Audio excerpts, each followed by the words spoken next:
Hello there and welcome to some Gran Turismo 5. Today we are beginning our Let's Play by taking a look at the National B license. Licenses are not required in this game like they were in previous games, but they are helpful for increasing your level. Licenses are sets of tests designed to teach you everything about driving. The first license is the International B. Each test has a target time or position. Depending on the time will depend on what sort of trophy you get.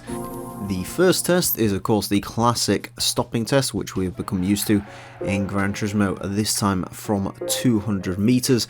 And just for clarification, I'm going to be going for silvers in this license test. If you want to know how to get golds, look up a different sort of walkthrough on YouTube, but for me I'm only going for silvers because people have already detailed how to go for gold and I haven't really got that much patience.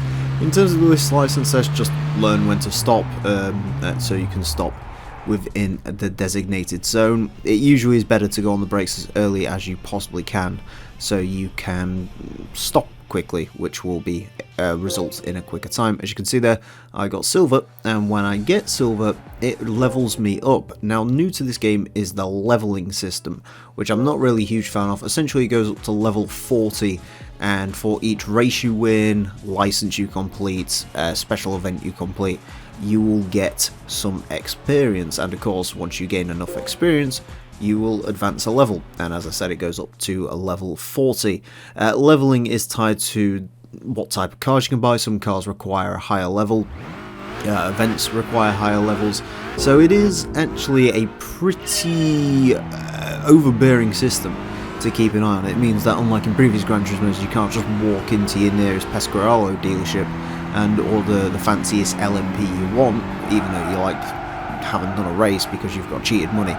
In this game that can't happen, which is a bit disappointing. This next test is B2 steering. This one essentially just keep your foot in it, and it's incredibly easy to gold, so long as you're sort of mindful to a certain extent of how far you're pushing. But yeah, just keep your foot planted in it, stay on the apex of the corner, and you will be absolutely fine. Anyways, as you can see, after completing that test, we do advance up to level 1 with a lot of clapping and large noises to indicate that. Then we'll get into a little bit more as to what level 1, and indeed I think we'll level up a fair few more times during this episode. We will get on to what that unlocks later on.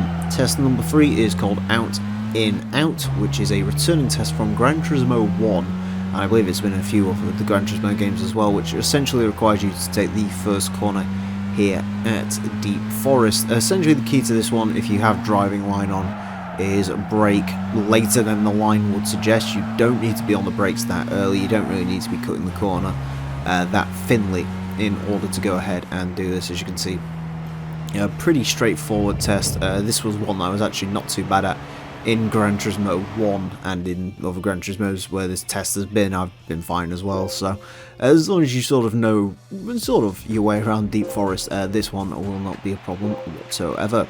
B4 is called Braking Into a Corner, and is taking a look at the first corner of the Autumn Ring, which once again isn't really too bad. It is a lot tighter of a corner than the one at Deep Forest, very sort of tight hairpin style corner.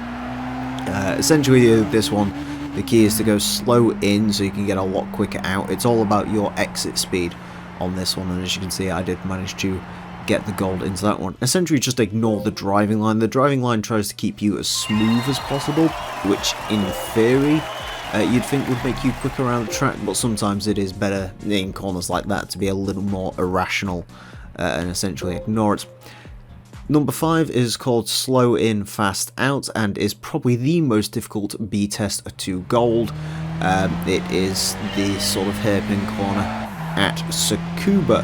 In theory it shouldn't be too bad. The problem is they give you the Peugeot 207 GTI, which isn't a particularly great handling car to begin with. The driving line for this one is once again wrong. Essentially it's a slightly banked corner, you need to follow the bank to a certain extent, but even then that can be a little bit of a nightmare. 18.9 is the gold time to beat. Realistically you'll be getting 19s on this all day, but trying to push for that final 0.1 is always the challenge. test number 6 is called exiting from a looping corner. There's a specific line to this in order to get a gold. I have done it before, however, in this video example, I haven't done it, so, which I know is incredibly helpful to tell you, yeah, you can do it gold, but I didn't do it that way.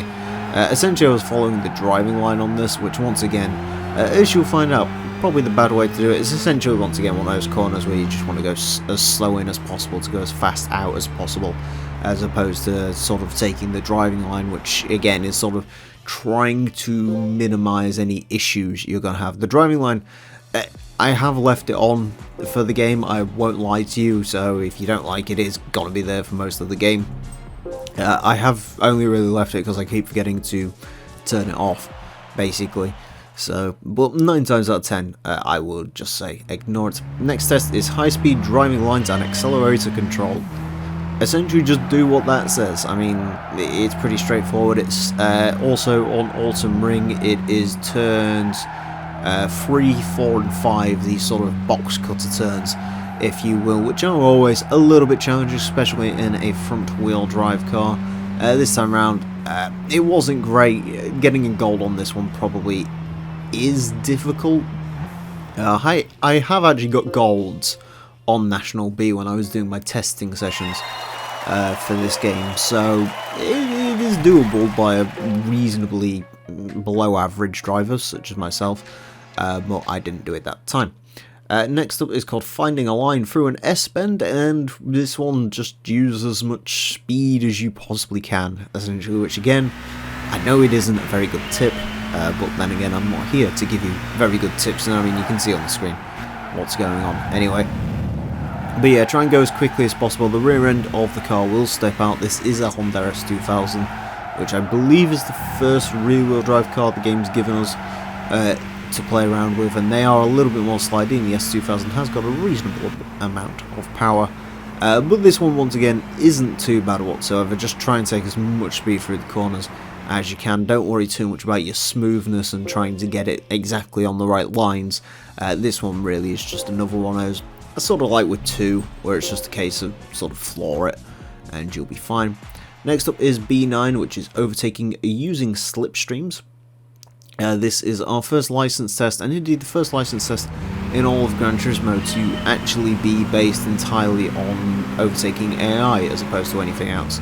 The key to this one is to make sure you tail every car. I know it doesn't make a lot of sense, like right now, it does not really make a lot of sense to follow the Subaru Legacy as opposed to the Audi TT in front, but you've got to follow the Legacy, build up slipstream from that, then you'll be able to pass him, and then you'll be able to get the TT. This is actually one of several overtaking challenges here at Fuji, and most of them actually have a finish line in this first corner, which makes them a lot easier because you can essentially do a Max Verstappen and just dive right down the inside of everyone, sorry Max fans, and cut them off. But yeah, unfortunately in this case it didn't get to that corner, so there you go. And the final license test is another AI dependent one, the Indianapolis Super Speedway 1 lap battle.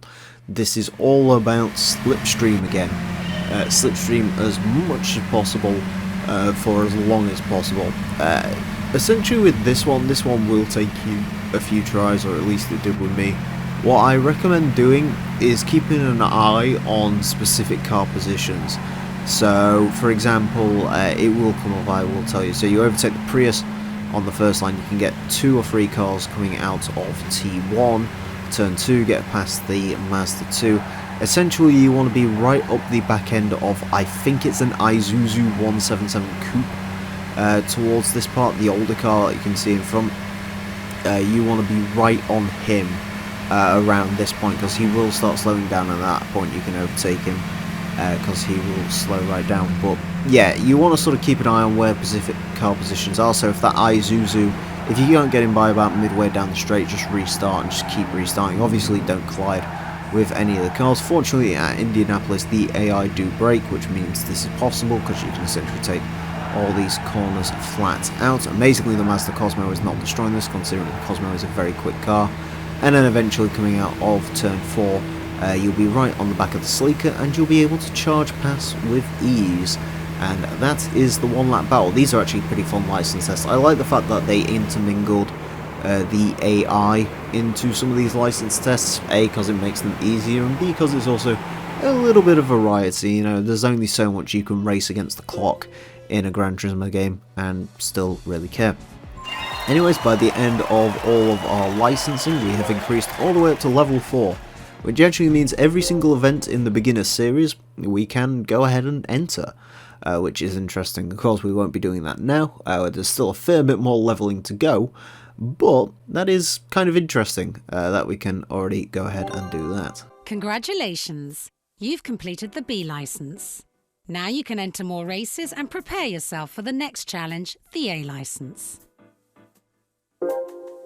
And the A license is what we are going to be doing next time, but for now we get access to the Gran Turismo karting experience, the Jeff Gordon NASCAR school, and the Top Gear test track at the beginner level. And for National B all bronzes we get the Demio 2003, and for all silvers we get the Daihatsu OFC1 concept, which is interesting. Also, for gaining access to the Gran Turismo karting experience, the game gives us a Gran Turismo kart, which is very nice of it, although realistically buying one of those karts is only about 5,000 credits, so it's not like that's much of a saving. And also, as you'll find out very shortly, the Gran Turismo special events give you a lot of money, which is quite useful. Anyways, that's how you pick up the cars through the car exchange, and let's take a quick look at what we have got. So we got the Daihatsu OFC1 concept, which is essentially a more modern version of the much loved Daihatsu Copen, 61 brake horsepower, nothing much more about that, kind of a cute little car though. And of course we get a Gran Turismo favourite, a Mazda Demio, although it is the second generation of the car, 107 horsepower, reasonably good stats, a pretty good car to start out with, and ours is blue, which kind of reminds me of the Demio that we had to start Gran Turismo 4 with. Anyways, and that is it for this episode. Thank you all very much for watching. Next time I'm going to be taking a look at the A license, so join us for that. Until then,